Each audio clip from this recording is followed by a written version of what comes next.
আগারগাঁওয়ে জাতীয় রাজস্ব board NBR ভবনের সামনে একদল বাইক চালকের ক্ষুব্ধ মুখ। আসন্ন জুন মাসের বাজেট সামনে রেখে অর্থমন্ত্রী আমির খসরু মাহমুদ চৌধুরী এবং এনবিআর কর্মকর্তাদের বৈঠকে মোটরসাইকেল ও অটোরিকশার উপর অগ্রিম আয়কর আরোপের যে প্রস্তাব উঠে এসেছে তা এখন টক অফ দ্য টাউন। বাংলাদেশের মতো উন্নয়নশীল দেশে যেখানে মোটরসাইকেল কেবল শৌখিনতার বস্তু নয়, বরং যানজট থেকে মুক্তির উপায় এবং লাখ লাখ টাকা মানুষের রুটি রুজির একমাত্র অবলম্বন, সেখানে এই কর প্রস্তাব জীবনযাত্রার ব্যয় নতুন এক উদ্বেগের জন্ম দিয়েছে। জাতীয় রাজস্ব বোর্ডের এই পরিকল্পনার মূল উদ্দেশ্য দেশের ট্যাক্স নেট বা করের পরিধি বাড়ানো।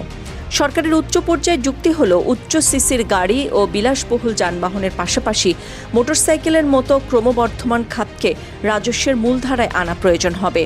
তবে বিশ্লেষকদের মতে সম্পদ ব্যবহারের সক্ষমতা কি সর্বদা কর প্রদানের সক্ষমতা নির্দেশ করে? এনবিআর সাবেক চেয়ারম্যান বদিউর রহমান এই উদ্যোগকে নীতিগতভাবে ইতিবাচক হিসেবে দেখছেন। তিনি মনে করেন বড় অর্থনীতির লক্ষ্য পূরণে সবাইকে কর ব্যবস্থার অধীনে আসা প্রয়োজন। তবে বিশ্লেষকরা মনে করিয়ে দিচ্ছেন বাংলাদেশে মোটরসাইকেলের বড় একটি অংশ কেনা হয় উচ্চ সুদে, কিস্তিতে বা ঋণের মাধ্যমে। ফলে একটি মোটরসাইকেলের মালিক হওয়া মানেই যে ব্যক্তির করযোগ্য উদ্ধৃত আয় আছে, এই ধারণাটি প্রান্তিক জনগোষ্ঠীর ক্ষেত্রে সবসময় সত্য নয়।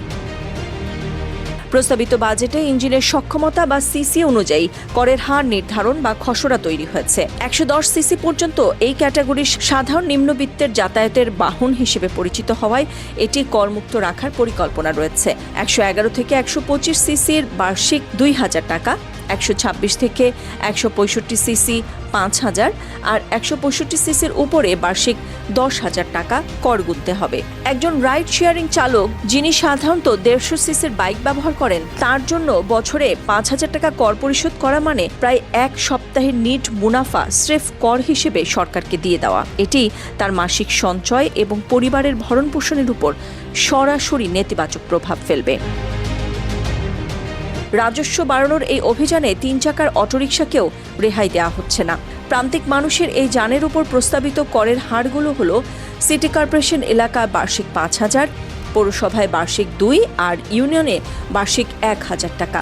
দেশের সামষ্টিক অর্থনীতিকে মজবুত করতে রাজস্ব বৃদ্ধির বিকল্প নেই, কিন্তু সেই রাজস্ব সংগ্রহের কৌশল যদি ক্ষুদ্র উদ্যোক্তা বা রাইড শেয়ারিং চালকদের মতো আনুষ্ঠানিক খাতের উপর বাড়তি চাপ সৃষ্টি করে, তবে তা দীর্ঘমেয়াদে অর্থনীতির গতি কমিয়ে দিতে পারে বলে মত বিশ্লেষকদের।